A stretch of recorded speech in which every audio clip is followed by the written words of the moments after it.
Elon Musk spoke about his thoughts about the moon missions. Breathtaking evidence and details that may change your perceptions about it were disputed, but above all this video explains one, ultimate proof to end discussions on the moon missions of Elon Musk.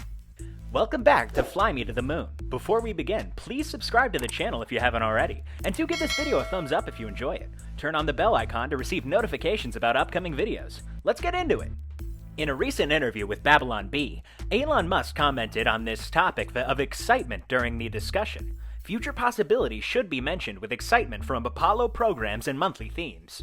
SpaceX's space exploration company has finally won the contract for NASA's Artemis landing system. But how will Musk's company send her NASA astronauts to the moon? After a long hiatus, NASA is poised to send humans back to the moon to make this happen. The Space Research Agency is setting up Project Artemis, but instead of developing a lunar vehicle entirely in-house, they're doing something a little different, and the company is responsible for a key component of Project Artemis. NASA's plan is to send astronauts to the moon in its own space capsule, Orion, launched by its own rocket known as the Space Launch System, SLS, as soon as Orion reaches lunar orbit. It connects to a lunar lander that astronauts bring to the moon's surface and descends to the moon's surface at some point in the future. The Orion capsule will dock with Gateway, a small space station that orbits the moon, before being sent to a human landing system. While the astronauts are at work, the lunar lander will remain on the moon for about a week, returning to Orion's space capsule in orbit, awaiting the return. The lunar lander is his NASA commission. Do you know how SpaceX got him a $2.89 billion contract to build a lander? She has two others, including the University of Alabama's Dianetics, and a coalition known as the National Team, which consists of Bezos' Blue Origin, Lockheed Her Martin, Northrop Her Grumman, and Draper Contestant. Surprisingly, NASA decided to go all in with SpaceX instead of giving her two companies the same contract to encourage competition and avoid redundancy. The main reason was money. NASA is having trouble getting the funding it needs from Congress for a manned landing system. We don't have enough money for two different companies to work on the same project, because it only made $850 million. Of the $3.4 billion request included SpaceX's proposal's technical superiority. It's the cheapest, but more on that later.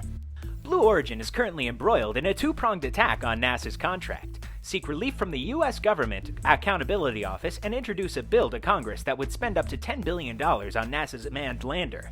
Let's take a closer look at the contract SpaceX signed and elaborate why it's executed. First, SpaceX could be spending as much of its own money as NASA before the project is complete. Surprised? Well, the terms of the contract are quite different from the usual purchases of modules from companies. NASA chose to pay a fixed price to a commercial space company to build the lander. However, the lander, in this case, belongs to SpaceX.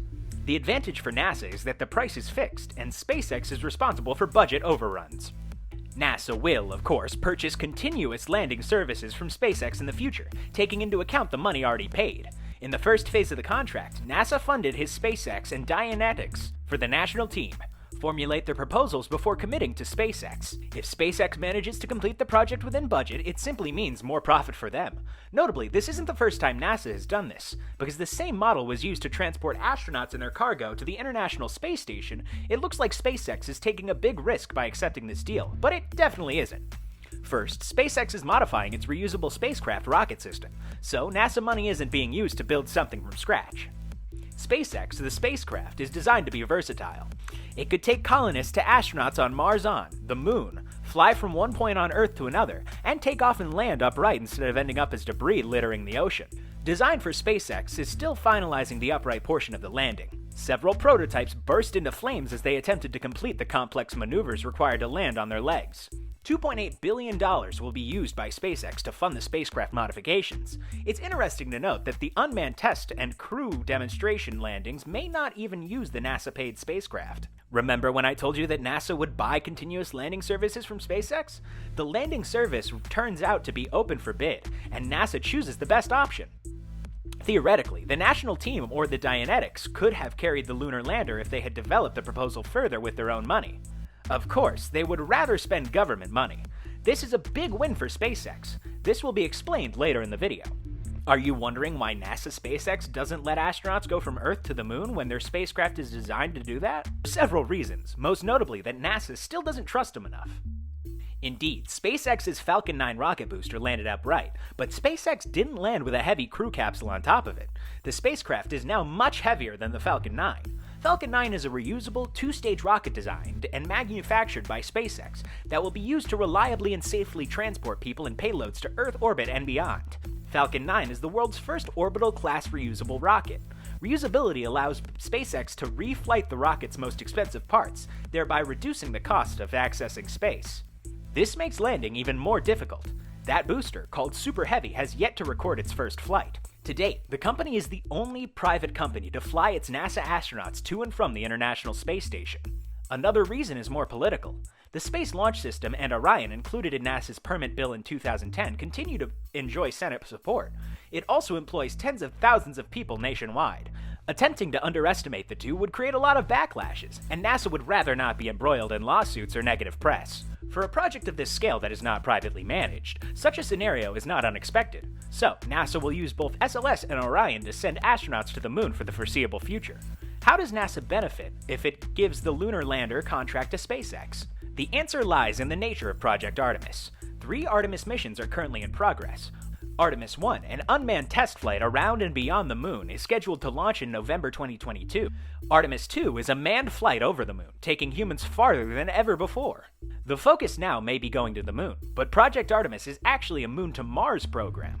Going to Mars is a different ballgame than going to the moon. The former, in comparison, is like a walk to the beach. For example, an astronaut can communicate with Earth in near real time from the moon, but when trying to communicate from Mars, we would have to delay with a 10-minute delay. Adding to the complexity is the limited launch window of his every 2 years, when Earth and Mars align and the planet's thin atmosphere. NASA decided to work with SpaceX because, although they have different motivations, they share the same goal of reaching Mars. Musk has been vocal in favor of establishing a permanent human presence on Mars, even the prediction that it will be a one-way street for pioneers. Also, build a spaceship so that you can make long journeys. It makes sense for NASA to invest money in what SpaceX is building, because NASA will get a ride to the moon and Mars at once. For SpaceX, the moon is just a stopover, and they're getting free government funding to develop a Mars exploration program, which is the main reason I mentioned earlier. SpaceX's Starships and Super Heavy rockets are fully reusable transportation systems designed to carry both crew and cargo to Earth orbit, the moon, Mars, and beyond. Starship will be the world's most powerful rocket ever developed, capable of launching over 100 tons into Earth orbit. Therefore, it's not surprising that NASA decided to fund the spacecraft, given its technical prowess. Musk is confident that his company won't delay Project Artemis. SpaceX, will he meet the 2024 deadline? But the world's richest man and Tesla CEO said that he would have his first rocket into orbit as early as next month. Jeff Bezos' Blue Origin currently offers suborbital travel around 100 kilometers above Earth. Please share your view on the Moon Man mission.